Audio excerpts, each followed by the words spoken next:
Assalamualaikum warahmatullahi wabarakatuh. Salam sejahtera untuk kita semua.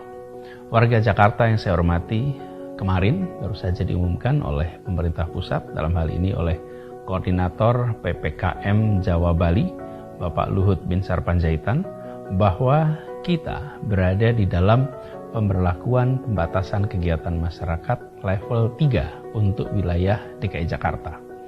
Oleh karena itu, izinkan dalam kesempatan ini saya akan menyampaikan situasi terkini terkait COVID-19 di Jakarta.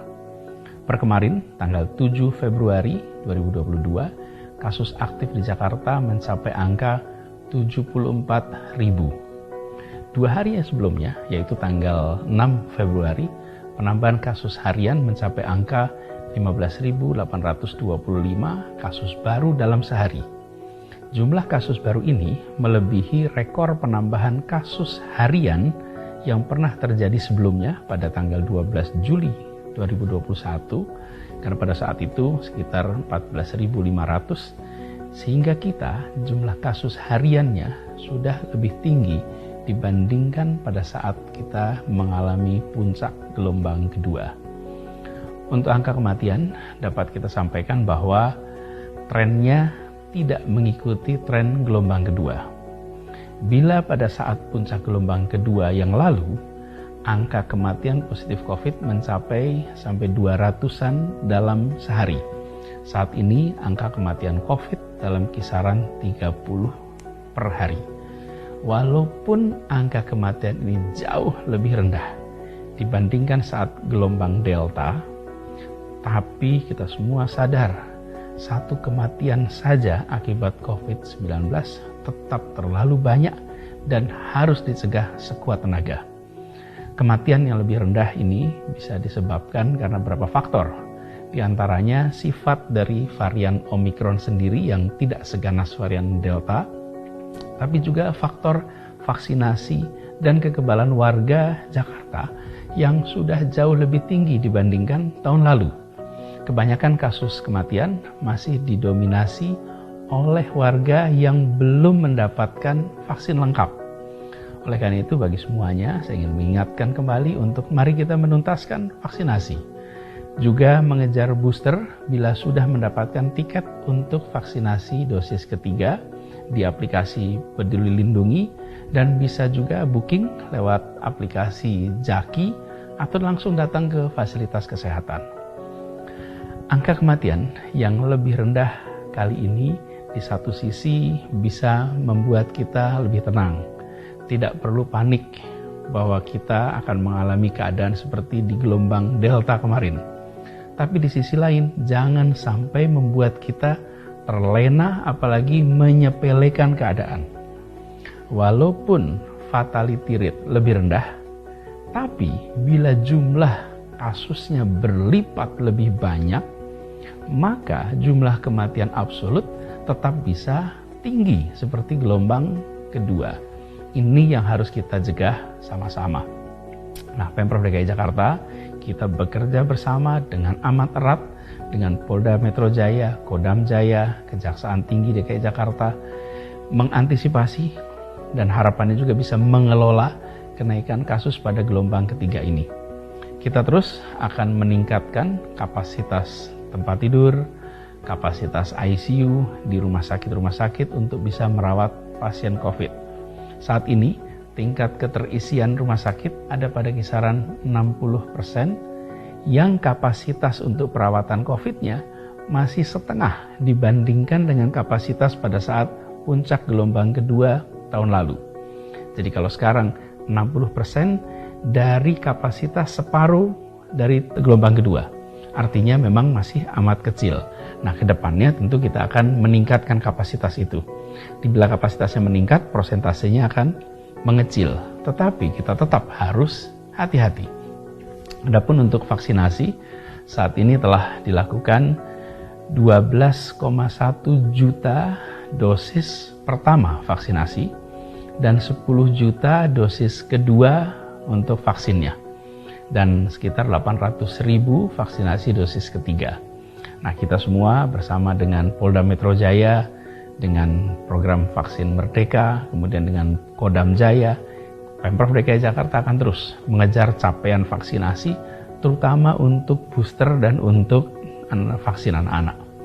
Nah, terkait dengan jumlah testing, saat ini angka testing di Jakarta, testing PCR, mencapai kisaran 35-40 kali lipat dari standar WHO.